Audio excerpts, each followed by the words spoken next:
Are you a serious dinosaur collector that wants to make better buying decisions? If so, this is the show for you. Welcome to episode 21 of the Dinosaur Review Show. Today we're going to be talking about Kaprosuchus, a prehistoric crocodile that lived over 100 million years ago in Africa. As always, George, what is the fossil record we have on this dinosaur? You'd be surprised to know we only have one nearly complete skull of this guy. Skull or skeleton? The skull. just Okay. just the skull.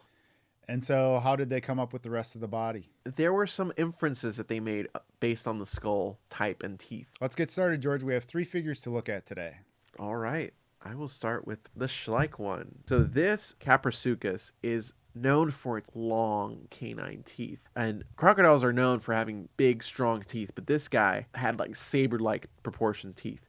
It's even known as the boar of crocodiles. Now, your question was, how did they come up with the rest of the body? The reason why we think that it had kind of like this posture that you see here, it's standing up a bit more straighter than other crocodiliforms. And that's because the type of teeth that it had. These teeth aren't exactly the best for catching aquatic foods. Longer teeth typically mean larger prey and struggling prey.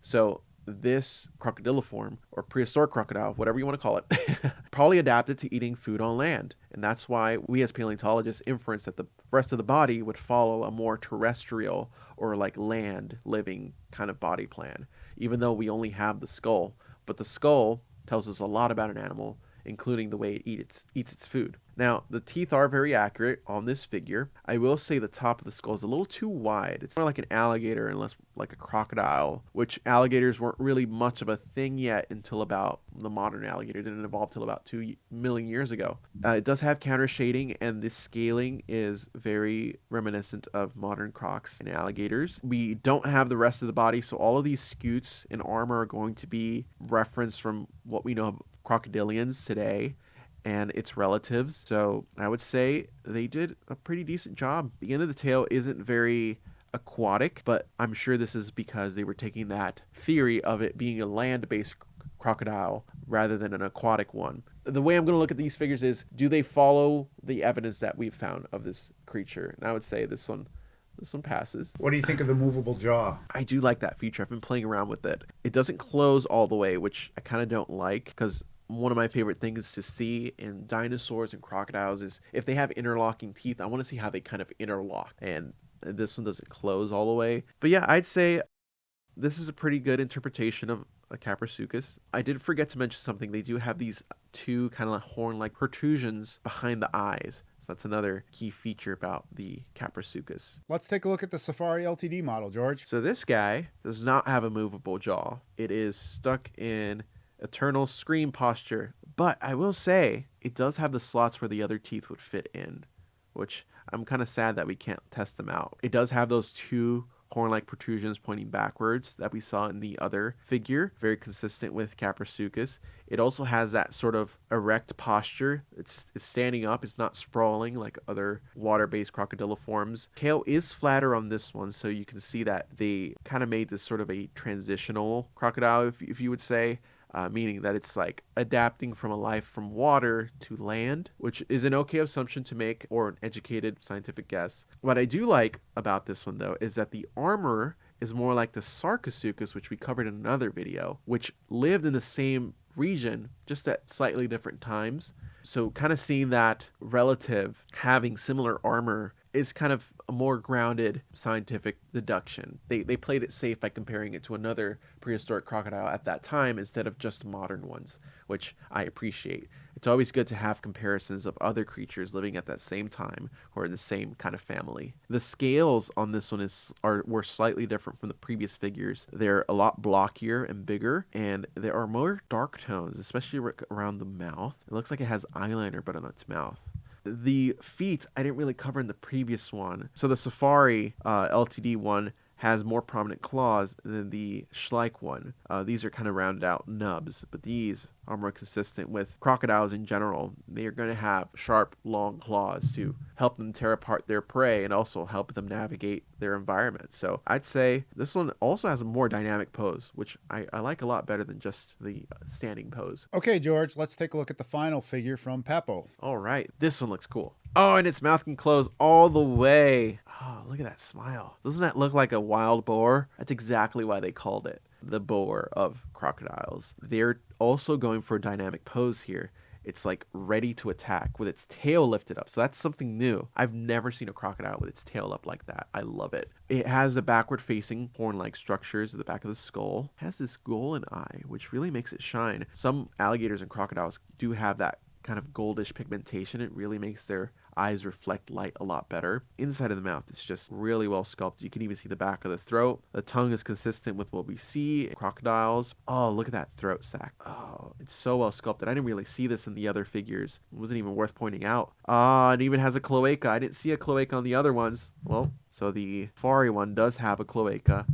But does the Schleich one have one? It does. Okay, I've been neglecting my cloaca. But this one was easier to see, and it even has a different color scheme. The other two have very similar tannish color schemes with stripes. This one went more for a dark rouge kind of coloration. Now, the scutes on the back are very much like an alligator. These are not like the Sarcosuchus plating or even crocodile plating. This is very alligatoroid. Its claws are very well defined, and they even have that tapering that I talked about in the Sarcosuchus video. It has kind of like that flat alligator tail. It still has its aquatic adaptations, but it's hunting on land because of these really long tusk-like teeth. So I'd say this is really, really nice. One question, George, on the tail. You said that you never see them in that curved position. Was that curved position even possible? Oh, yeah. So the thing about crocodilian tails and alligator tails is they're very flexible. They're meant to move. So there's a full range of motion there in these tails. Now, this one isn't necessarily curving upwards. It's more like its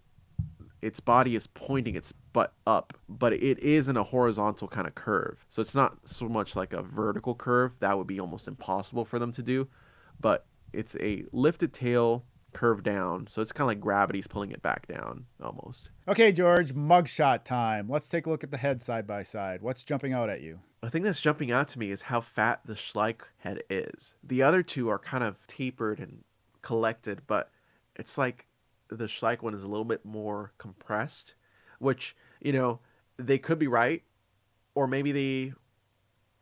So here's the thing about fossils. Sometimes they get squished, right? And sometimes when toy companies are making, or anybody who's making a model of a dinosaur or a prehistoric animal from the fossils that are compressed, they take an exact copy of that compressed look of the bone and then they interpret it into the dinosaur or the prehistoric creature. But sometimes restorations have to be made to the skeleton because of that deformation as it's preserved. So maybe they went that route and the other two just reconstructed the skull to what it might have looked like, because we're not exactly sure like how compressed or how, not compressed it was. I personally like the non-compressed look just because it makes it stand out among other crocodilians. Since we're on the heads, let's take a look at the teeth. Is there anything special on the teeth worth noting? I would say that the safari one has the best teeth. They're the sharpest ones, and they're also like very well socketed and pronounced. So that means that every tooth has their own position. Two teeth are not fighting for like the same space. Also, the teeth have places to go. Were the mouth able to close? The other two are kind of like gummy teeth. They're rounded out. I'm sure they do it for safety. But I like sharp teeth for my sharp tooth creatures. I'm sorry. Okay, George, let's take a look at the scales and the tails. Anything jumping out at you? Yeah. So the one with the thickest tail is actually the Papo figure. The other two kind of have like a tapering tail that comes to a point. They're not really that flat. Colorations, though, they're all pretty much the same striped pattern, just different colors. It's hard to say which one's the more accurate one on that aspect because we don't have the skeleton. The differences are there, but they don't really matter in this case since all we have is a skull. Let's take a look at the bellies, George. What's jumping out at you? how similar they all look. They all have the accurate square scales that crocodilians have. What I do appreciate about them is that they all have cloaca. They all did their homework. They all know that, hey, this is a part of crocodiles. But if we move up from the belly to like the throats, the safari one doesn't have much of a throat sac, but the other two do.